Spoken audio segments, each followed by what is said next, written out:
Hello everyone, my name is Kanika. Welcome back to Spade Education. कैसे हैं आप सब? आई रियली होप सब अच्छे होंगे, हेल्दी होंगे।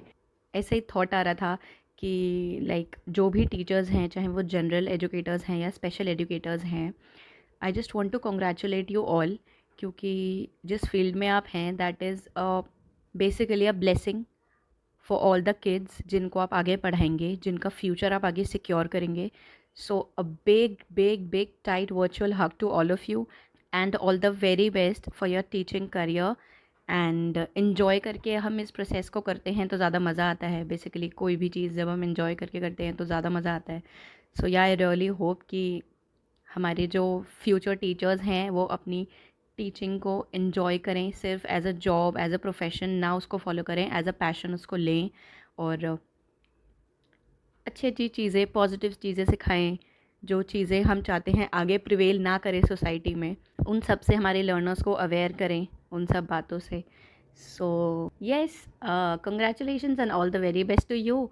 एंड चलिए शुरू करते हैं आज का टॉपिक. सो आज हम पढ़ेंगे इंग्लिश पेडागोजी. एंड ये हैं टॉपिक्स जो हम डिस्कस करने वाले हैं: words and phrases, morphemes, phonemes, intonation, accent and rhythm. And as always आपको ये पीडीएफ मिल जाएगी टेलीग्राम पर. ये जो टॉपिक्स हैं ये सीटेट का सिलेबस का भी पार्ट है और हमारे डिप्लोमा इन स्पेशल एजुकेशन का भी पार्ट है. शब्द क्या है? बेसिकली एक मीनिंगफुल अरेंजमेंट है हमारे लेटर्स का, अल्फ़ाबेट्स का. हमने अपने लेटर्स को, अल्फ़ाबेट्स को इस ऑर्डर में अरेंज किया जिससे उनका कुछ मीनिंग निकल रहा है.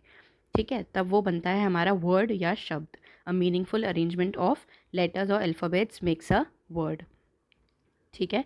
एंड फ्रेजेस क्या होते हैं? वाक्यांश. जैसे वीडियो के शुरू में मैंने आपको बोला ऑल द बेस्ट, तो ये कंप्लीट सेंटेंस नहीं है, ये एक फ्रेज है, एक वाक्यांश है. अब एक सेंटेंस के बीच में भी आप बोल सकते हैं, ठीक है, या फिर उसको अगर हम अलग से बोलते हैं तो भी उसका मीनिंग निकलता है.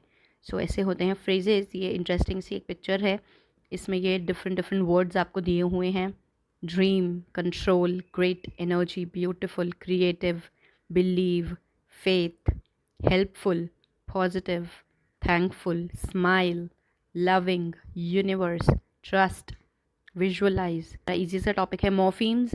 बेसिकली मॉर्फीम्स क्या हैं? Smallest units of meaning in a language या फिर smallest meaningful units are called morphemes. ऐसे वर्ड जो अपनी स्मॉलेस्ट फॉर्म में हैं, जो इससे ज़्यादा छोटे नहीं हो सकते और वो मीनिंगफुल हैं, उनका कुछ मतलब निकल रहा है, वो होते हैं हमारे मॉर्फीम्स.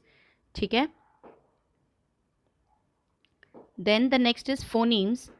बहुत क्वेश्चंस बनते हैं मॉर्फीम्स और फोनीम्स से. तो फोनीम्स क्या हैं? स्वनिम जिन्हें हम बोलते हैं. Phone is related to sound. ठीक है, तो ऐसे ही phonemes is related to sound.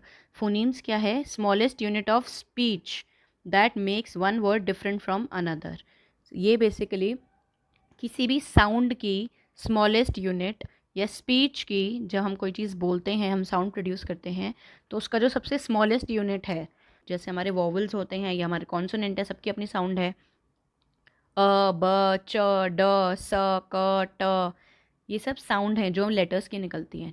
So now let's talk about intonation. Intonation क्या है? जैसा कि लिखा है, आवाज़ का उतार चढ़ाव. मतलब जब बोलते हुए हम एकदम से अपनी जो पिच है वो हाई कर लेते हैं या लो कर लेते हैं, अपनी टोन चेंज कर लेते हैं, वो होता है इंटोनेशन. जब हमारी वॉइस में, हमारी आवाज़ में राइज़ या फॉल होता है, मतलब जब हम एकदम बहुत ज़्यादा तेज़ बोलते हैं, किसी वर्ड पे बहुत ज़्यादा प्रेशर देते हैं, या कोई वर्ड बहुत सटल तरीके से बोलते हैं, बहुत आराम से बोलते हैं, ठीक है, वो है आपका इंटोनेशन. मतलब जब हमारी आवाज़ में चेंज हो रहा है, वेरिएशंस हो रही हैं. So basically rise and fall of your voice while you are speaking. बोलते समय स्वर में उतार चढ़ाव, वो है आपका intonation. So accent is a particular way of pronouncing words. ठीक है, जिस तरह हम वर्ड्स को प्रोनाउंस करते हैं वो होता है हमारा accent. and basically it is connected with the country, the area or the social class that we come from. ठीक है, जिस कंट्री से हम हैं, जिस एरिया से हम बिलोंग करते हैं, या जिस सोशल क्लास से हैं, जिन जैसे लोगों के साथ हम उठते बैठते हैं, उससे हमारा एक्सेंट अफेक्ट होता है. बहुत सारे अलग अलग टाइप के एक्सेंट्स होते हैं: British accent, American accent, Indian accent. तो रिदम क्या होती है? जैसा कि आप देख सकते हैं, ताल, a regular repeated pattern of sound और मूवमेंट. एक साउंड का या मूवमेंट का पैटर्न जब आप फॉलो करते हो, रिदम बेसिकली हमें म्यूज़िक में देखने को मिलती है ना। लय और ताल की बात कहाँ पे होती है? मोस्टली म्यूज़िक में होती है। तो आप उसे समझ सकते हैं। कोई डाउट्स हैं तो आप बिल्कुल पूछ सकते हैं।